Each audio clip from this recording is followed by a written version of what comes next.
അമ്മ ഇത് എവിടെ പോന്നു? ഞാനൊന്ന് വീട് വരെ പോവാ മോളെ. ശാരിയും പണിക്കാരും മാത്രമല്ലേ ഉള്ളൂ. പിന്നെ അച്ഛന്റെ കാര്യം നിനക്ക് അറിയാവുന്നതാണല്ലോ. അതിപ്പോ വീട്ടിലുണ്ടെങ്കിൽ തന്നെ ബുദ്ധിമുട്ടുള്ള ഒരു കാര്യത്തിലേക്കും തിരിഞ്ഞു നോക്കൂല. അല്ല മാം, അമ്മ ഇപ്പൊ എവിടുന്ന് പോയാ? പോയിട്ട് ഞാനിങ്ങി വരുമല്ലോ. പിന്നെ അച്ഛനും അമ്മയും പറ്റിയിട്ട് പപ്പി ചില സംശയങ്ങളൊക്കെ പറഞ്ഞു.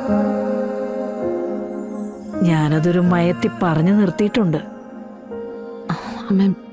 അമ്മയ്ക്ക് ഇവിടുത്തെ കാര്യങ്ങളൊക്കെ അറിയാലോ. പപ്പയുടെ കാര്യത്തിലുണ്ടായ തെറ്റിദ്ധാരണയും വഴക്കും എല്ലാവരുടെ ഉള്ളിലും ഉണ്ട്. വിഷ്ണുവേട്ടനെ കുറിച്ച് ഒരു അറിവും കിട്ടാത്തതിന്റെ സങ്കടവും വേദനയും എല്ലാം ഉള്ളിൽ ഒതുക്കിക്കൊണ്ട് ഞാൻ ഈ ഓട്ടം മുഴുവൻ ഓടുന്നു. വിഷ്ണുവേട്ടനെ കാണാത്തതിലുള്ള സങ്കടവും വിഷമവും അച്ഛനെ കൊണ്ട് എത്തിച്ചിരിക്കുന്നത് അമ്മയും കണ്ടതല്ലേ. സത്യമ്മയുടെ കാര്യമൊക്കെ അറിയാലോ. ഈ അവസ്ഥയിൽ അമ്മ എവിടെ നിൽക്കുന്നത് എനിക്കൊരു സഹായം മാത്രമല്ല, ഒരു അനുഗ്രഹം കൂടിയാ. അത് പിന്നെ മോളെ, പപ്പിയുടെ കാര്യത്തില് സത്യാമ്മയായിട്ട് ഒരല്പം മുഷിഞ്ഞ് സംസാരിക്കേണ്ടി വന്നു. ഇനി ഇവിടെ നിന്ന അതൊരു വലിയ വഴക്കിലേക്ക് മാറും. അതുകൊണ്ട് ഞാനൊന്ന് വീട്ടിലേക്ക് പോയിട്ട് വരാമെന്ന് പറഞ്ഞത്.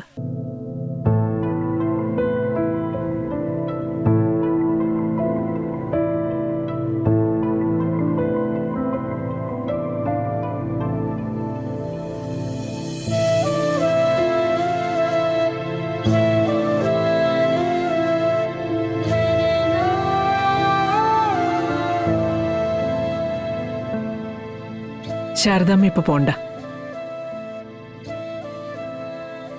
എനിക്ക് നിങ്ങളോട് ദേഷ്യമൊന്നുമില്ല. മാത്രമല്ല, നിങ്ങൾ പറഞ്ഞതിൽ കാര്യമുണ്ട്.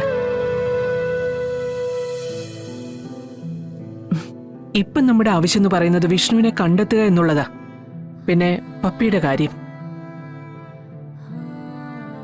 അതെന്നിൽ നിന്നും ഒളിച്ചു വെച്ചതിന് എനിക്ക് നിങ്ങളോടൊക്കെ വിരോധം ഉണ്ടായിരുന്നു.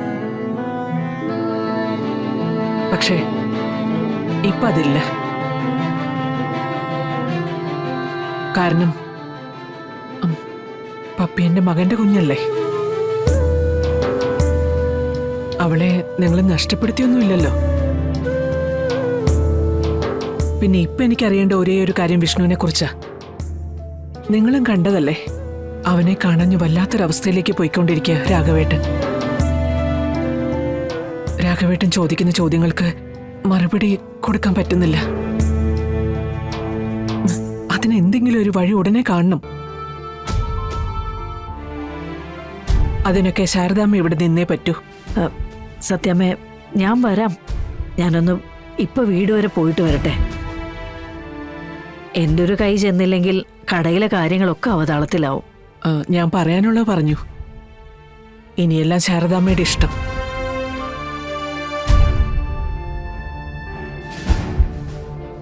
നീ എനിക്കൊരു വാക്ക് തന്നിരുന്നു, എന്റെ മോനെ എന്റെ മുന്നിൽ എത്തിക്കൂന്ന്. ഇനിയും അവൻ വരാൻ വൈകിയ ഇവിടെയുള്ളവരെ കൂട്ടത്തോടെ കൊള്ളിവെക്കേണ്ട അവസ്ഥ വരും. അതൊന്ന് മനസ്സിൽ വെച്ചാ നന്ന്.